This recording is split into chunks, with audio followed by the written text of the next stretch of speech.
The question of which rifle was best between the British Lee Metford and the Boer Mauser in the Anglo-Boer War, 1899 to 1902, South Africa is complex, as each had its own strengths and weaknesses.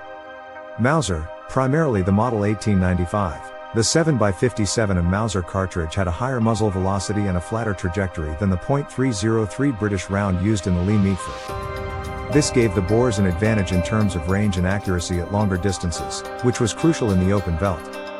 The Mauser's controlled feed bolt action and strong extractor were considered very reliable, ensuring consistent feeding and extraction of cartridges. Better sights. Many sources suggest the Mauser had a better designed and more easily adjustable sighting system.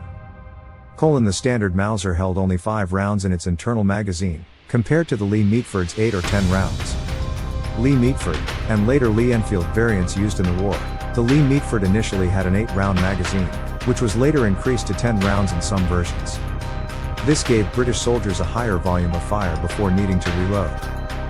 Faster rate of fire. The Lee action, with its rear-locking lugs and shorter bolt throw, allowed for a potentially faster rate of aimed fire by a well-trained soldier, the famous Mad Minute. The black powder .303 round of the early Lee Metford had lower velocity and a more curved trajectory than the Mauser's smokeless powder round dot, but the Mauser generally held an edge. Some reports from the war suggest that British rifles were not always sighted incorrectly and suffered from quality control issues, leading to accuracy problems at longer ranges. The Lee Metford lacked a full-top handguard, potentially leading to discomfort when the barrel became hot. Magazine detachment issues. Although designed to be attached, the Lee Metford's magazine could sometimes detach, rendering the rifle a single-shot weapon. Conclusion. In many ways, the Mauser was arguably the superior rifle for the conditions of the Anglo-Boer War.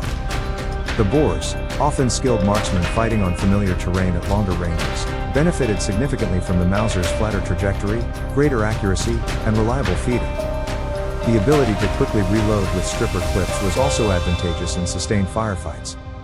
Ultimately, the effectiveness of each rifle was also heavily influenced by the skill and tactics of the soldiers using them.